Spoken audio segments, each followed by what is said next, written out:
अस्सलाम वालेकुम dear students, कैसे हैं आप सब। उम्मीद है कि आप सब खैरियत से होंगे। आज हम पढ़ेंगे रेगुलर फाल्सी मेथड या मेथड ऑफ फाल्स पोजीशन भी इसे कहते हैं। ठीक है, regular falsi method real root find करने के लिए, किसी भी फंक्शन का रियल रूट फाइंड करने के लिए एक ओल्डेस्ट मेथड है। इसको रेगुलर फाल्सी मेथड को हम इम्प्रूव वर्जन भी कह सकते हैं बाइसेक्शन मेथड का। इसमें भी सेम वही कंडीशंस हैं जैसे कि उसमें बाइसेक्शन मेथड में थी कि जब भी हम कोई इंटरवल चूज़ करते हैं तो हम, जैसे कि अभी मैंने इंटरवल चूज़ किया ए एंड बी, तो हम अगर ए और बी की वैल्यू पुट करें तो ऑपोजिट साइंस होने चाहिए। जैसे एफ ऑफ ए की, जहाँ पे हमें ग्राफ से भी पता चल रहा है कि हमें ग्राफ पे जो पॉइंट मिला है एफ ऑफ ए का वो है ऊपर है। ठीक है, पॉजिटिव है कोऑर्डिनेट एक्स का। ठीक है, तो जो ए की वैल्यू है वो पॉजिटिव है और जो बी की वैल्यू है वो है हमारे पास नेगेटिव है। तो फर्स्ट कंडीशन तो यही होती है कि जो है जो भी हम इंटरवल चूज़ कर रहे हैं अप्रोक्सीमेट वैल्यू रूट की फाइंड करने के लिए, वो दोनों पे एक पॉजिटिव वैल्यू होनी चाहिए उस इंटरवल की, एक वैल्यू की, और दूसरे की नेगेटिव होनी चाहिए। और जब हम फंक्शन की जो एफ ऑफ ए और एफ ऑफ बी का जब हम प्रोडक्ट करें तो देन उसका आंसर होना चाहिए नेगेटिव में होना चाहिए, लेस देन ज़ीरो होना चाहिए। ठीक है, एफ ऑफ ए और एफ ऑफ बी का जब हम प्रोडक्ट करेंगे तो लेस देन क्या होना चाहिए, ज़ीरो होना चाहिए। ठीक है, ओके। अब हमने एक्सिस ड्रा की है, एक्स और वाई एक्सिस। हम एक हमने फंक्शन लिया, उसका हमारे पास कर्व है हमारे पास। ठीक, तो अब हमने क्या किया है कि उस कर्व पे हमने ऑर्डर पेयर हमने डिफ़ाइन कर लिए कि जो एक्स एक्सिस पे ए पॉइंट था। ठीक है, अब हमें कर्व पे उसकी वैल्यू मिली होगी, उसको हमने कह दिया एफ ऑफ ए, हमने ऑर्डर पेयर में लिख लिया। आपको पता है हम ऑर्डर पेयर एक्स और वाई में लिखते हैं, तो ए इन कॉमा एफ ऑफ ए लिख दिया। ठीक है, उसको हमने पॉइंट नाम, उस पॉइंट को हमने नाम दे दिया ए। इसी तरह हमने बी लिया, बी जो बी वैल्यू थी वो कर्व पे इस पॉइंट पे मीट कर रही थी, तो हमने जो B comma F of B लिख दिया उस वैल्यू को। ठीक है, अब हमने इन दोनों पॉइंट्स को लाइन की मदद से मिला दिया। अब इसमें जो मेन डिफरेंस ये है कि हम जो बाइसेक्शन मेथड था उसमें हम करते थे मिड पॉइंट्स, जो पहले हम इंटरवल लेते थे, कोई भी इंटरवल चूज़ कर लेते हैं, फिर हम उसका मिड पॉइंट लेते थे, ए प्लस बी कर और टू पे डिवाइड करते थे, तो उससे हमारे पास एक अप्रोक्सीमेट रूट आ जाता था। फिर हम उसको फंक्शन में पुट करते थे। इसमें हम क्या करेंगे, हम दो पॉइंट्स हम चूज़ कर लेंगे। ठीक है, और कर्व पे हमें दो पॉइंट्स मिल जाएंगे, हम उन दोनों पॉइंट्स को क्या करेंगे, मिला देंगे। ठीक है, तो ये हमारे पास एक तरह से लाइन अब हमने ड्रा की, तो ये बन गया हमारे पास कोड। ठीक है, कोड क्या होती है, कोई भी जो सर्कुलर आर्क होती है उस पर कोई से दो पॉइंट्स को जो लाइन मिलाती है उसको हम कोड कहते हैं। ठीक है, अब हमें ये कोड मिल गई। अब देखें इस कोड ने इसको यहाँ पे एक्स एक्सिस को इस पॉइंट पे क्या किया, कट किया। तो इस पॉइंट को हम नाम दे देते हैं एक्स दे देते हैं या x1 नाम दे देते हैं। ठीक है, अब हम इसको एक्सटेंड करेंगे तो हमें इधर जो ग्राफ है एफ ऑफ एक्स का, वहाँ पे एक पॉइंट मिलेगा, उसको हमने सी कह दिया। ठीक है, अब इसके ऑर्डर पेयर अगर हम डिफाइन करना चाहें तो इसका ऑर्डर पेयर क्या बनेगा, यहाँ पे एक्स की वैल्यू तो है तो उसको हम लिख देंगे एक्स कोमा वाई का, हमें नहीं मिली ना कोई भी वैल्यू, तो वाई इस पे ज़ीरो है, तो हमने इसका ऑर्डर पेयर लिख दिया एक्स कोमा ज़ीरो। ठीक, अब हम रेगुलर फाल्सी मेथड का अप्रोक्सीमेटेड रूट फाइंड करने के लिए फॉर्मूला ड्राइव करेंगे, तो उसके लिए हमने ऑर्डर पेयर डिफाइन कर लिया, मैंने अभी आपको एक्सप्लेन किए। इसी तरह के हमने जो ए था, ए पॉइंट पर था, ए पॉइंट पे हमारे पास जो ऑर्डर पेयर आए थे वो ए कोमा एफ ऑफ ए आया था। ठीक है, तो और बी पे जो था हमारे पास B comma F of B आया था, सी का कोऑर्डिनेट आ गया एक्स कोमा ज़ीरो। अब हम देखें, आप इधर ग्राफ की तरफ देखें तो हमारे पास तीनों पॉइंट्स जो हैं ए x1 जिसे हम x कह रहे हैं और b एक ही पॉइंट पे लाई कर रहे हैं, तो ये कोलिनियर हो गए। तो हम कोलिनियर की डेफिनेशन भी इधर लगा सकते हैं कि कोलिनियर वो पॉइंट्स होते हैं जो कि एक ही लाइन पे लाई कर रहे होते हैं।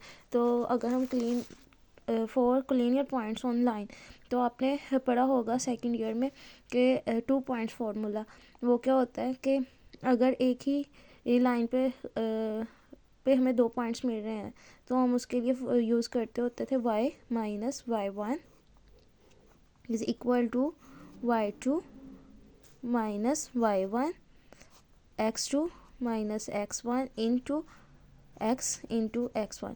अच्छा, तो आप इसको आप इस फॉर्म में भी लिख सकते हो अगर आप ये x माइनस x1 को इधर ले आओ नीचे डिवाइड में, ठीक है। तो इसकी ये वाली फॉर्म भी बन सकती है, y minus y1 over x minus x1 is equal to y2 minus y1 over x2 minus x2 भी बन सकते हैं, ठीक है।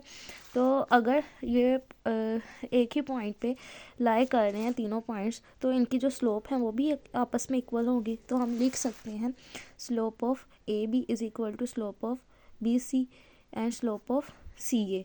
सी ए देखें, ये एक ही पॉइंट पे लाई कर रहे हैं, तो ए बी स्लोप वो इक्वल होगी ए सी के और बी और सी के इक्वल भी होगी, ठीक है। स्लोप अगर एक ही पॉइंट पे लाई कर रहे हैं, तो हमने इधर लिखा slope of A B is equal to slope of A C. तो हमने ये वाला फॉर्मूला यूज़ करेंगे, ओके, यूज़ करेंगे इसमें यहाँ पे y2 जो था। अब देखें हमने ये वाले जो इसको हमने कह दिया है x1 x2 और इसमें हम कहेंगे y1 y2। तो हम सेम उसी तरह इसमें वैल्यू पुट करेंगे।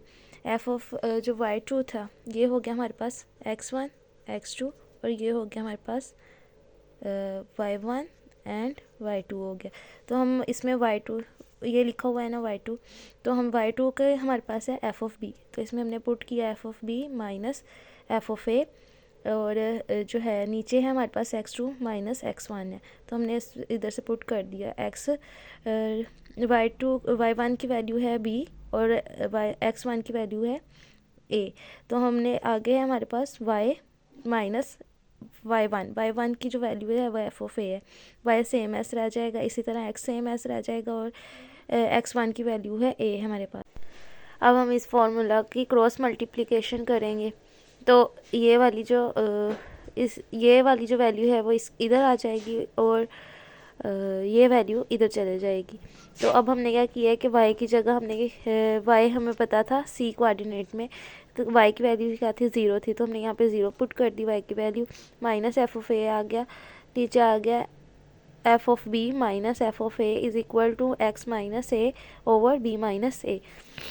अब हमने दोबारा से इसकी क्रॉस मल्टीप्लिकेशन कर दी है, क्रॉस मल्टीप्लिकेशन करके अब इसको एक्सपैंड कर लिया, ठीक है। तो एक्सपैंड करने के बाद आंसर आया minus B into F of A plus A into F of B is equal to X into F of B minus X into F of A minus A into F of B plus A into F of A. अब F of A into F of A और A into F of A दोनों equal के दोनों तरफ same sign के साथ हो, तो हम इसको कैंसिल कर सकते हैं। कैंसिल कर दिया, तो अब हमारे पास यहाँ पे जो वैल्यू थी minus A into F of B वो हम इसको इक्वल के दूसरी साइड पे ले आए हैं और ये minus B into F of A इस तरह रख दिया।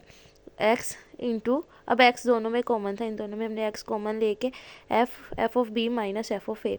अब ये वाली वैल्यू जो है इधर ले गए हम, तो हमारे पास एक्स आ गया, मतलब ये वो फॉर्मूला आ गया जिसके ज़रिए हम रेगुलर फाल्सी मेथड में अप्रोक्सीमेटेड रूट निकाल सकते हैं इस मेथड के ज़रिए। तो विच इज़ इस तो इसलिए हमने लिखा है which is the iteration formula of regular falsi method. Regular falsi method के लिए स्टॉपिंग क्राइटेरिया है कि इंटरवल या तो बहुत ज़्यादा छोटा हो जाए, सेम उसी वही स्टॉपिंग क्राइटेरिया है जो कि हमने बाइसेक्शन मेथड के लिए यूज़ किया था। उसमें भी यही था कि या तो इंटरवल का साइज़ बहुत ज़्यादा छोटा हो जाए, हम अगेन उसमें हम अप्रोक्सीमेटेड रूट हम अगेन फाइंड ही ना कर सकें इतना छोटा हो जाए, या फिर जब हम अप्रोक्सीमेटेड रूट में की वैल्यू हम जो भी हमें फंक्शन दिया उसके अंदर हम पुट करें तो ऑलमोस्ट अप्रोच करना चाहिए ज़ीरो को, या मैक्सिमम आइट्रेशन रीच कर देनी चाहिए, ठीक है। या सेम रूट जो है जो पिछले रूट है मतलब जो सेकंड लास्ट होगी और जो लास्ट वाली होगी दोनों जो है वो दोनों का आंसर सेम आ रहा हो, ठीक है, 3 डेसिमल प्लेसेस तक या 4 डेसिमल प्लेसेस तक, ठीक है। वही चीज़ है कि कम्बिनेशन होना चाहिए प्रीवियस वन का, रिपीटेड होना चाहिए।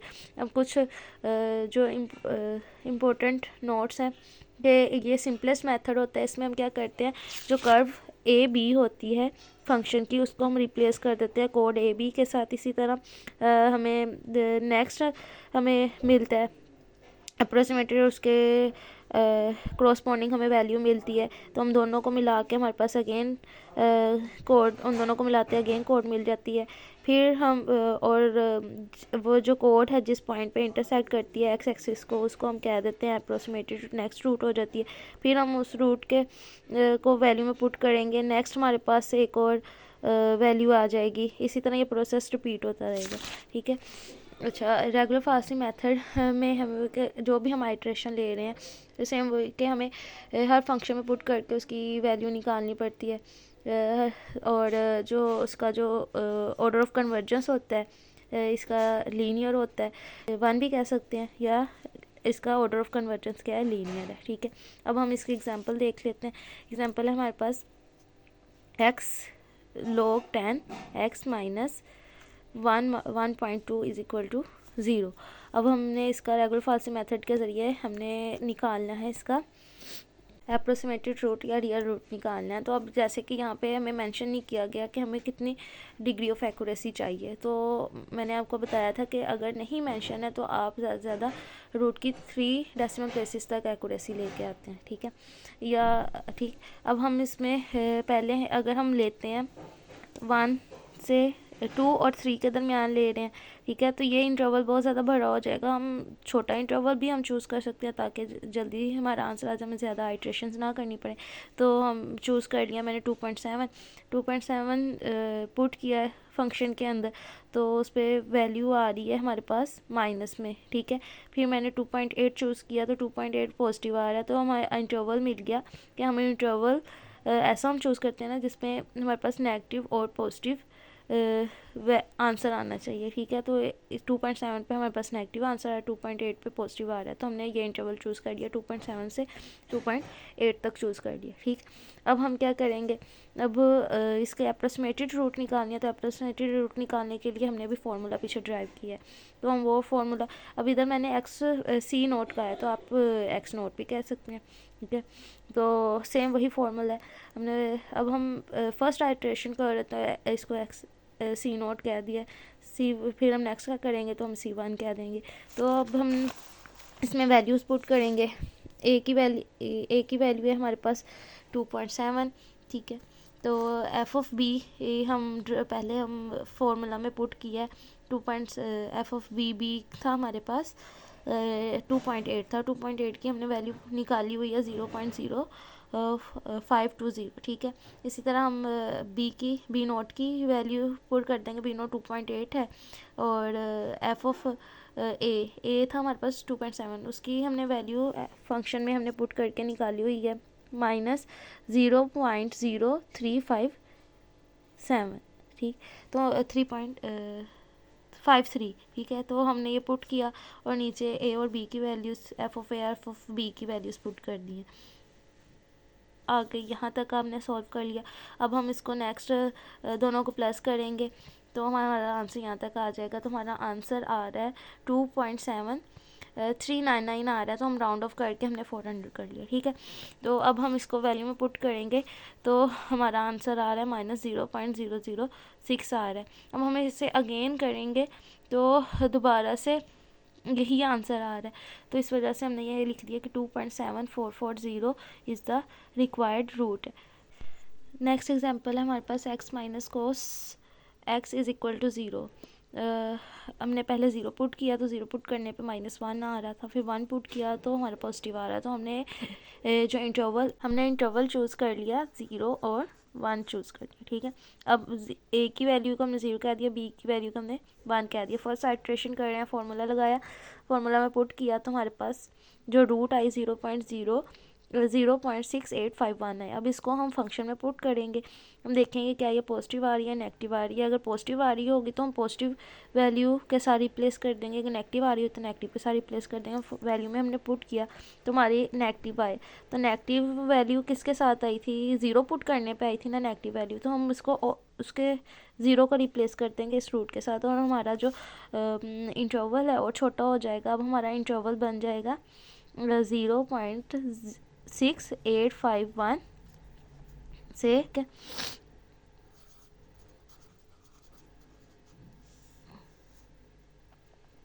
अब हम इन दोनों के लिए रियल रूट फाइंड करेंगे। नेक्स्ट अप्रोक्सीमेशन फाइंड करने के लिए हम फॉर्मूला सेम लगाएंगे, तो हमारे पास नेक्स्ट आ जाएगा। अब दोबारा से हमारे पास नेगेटिव आ रहा है, तो वो हम 0.85 को हम रिप्लेस कर देंगे इसके साथ, इस वैल्यू के साथ रिप्लेस कर देंगे, तो हमारा इंटरवल और छोटा हो जाएगा, 0.363 एंड 1 हो जाएगा। अब हम अगेन आइट्रेशन करेंगे, नेक्स्ट रूट आया, तो हमारे पास अब आ रहा है, हमारे पास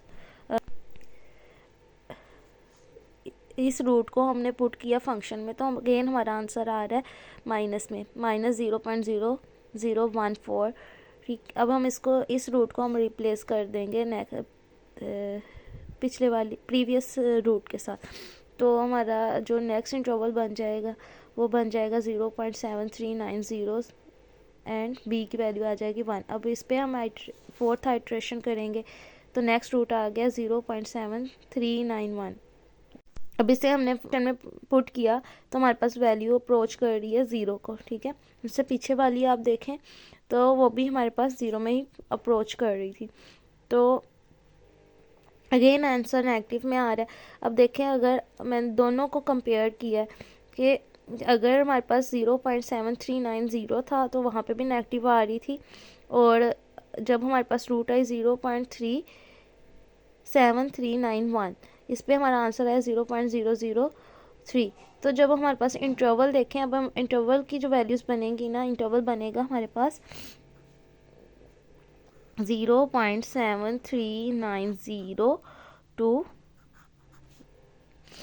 0.7391 बनेगा। तो अब देखेंगे इंटरवल कितना ज़्यादा छोटा हो गया। अब हम रूट नहीं निकाल सकते, आइट्रेशन अगेन नहीं कर सकते, बहुत ज़्यादा छोटा हो गया। हमने स्टॉपिंग क्राइटेरिया भी पढ़ा था, जब हमारा जो इंटरवल बहुत ज़्यादा छोटा हो जाए, हम नेक्स्ट आइट्रेशन के लिए हम रूट ना फाइंड कर सकें, तो हम वहाँ पे भी स्टॉप कर सकते हैं। सो इसलिए हमने यहाँ पे स्टॉप कर दिया, तो हमारा रूट जो आ गया वो आ गया 0.7391 आ जाएगा। उम्मीद है कि आपको समझ आई होगी। Thank you.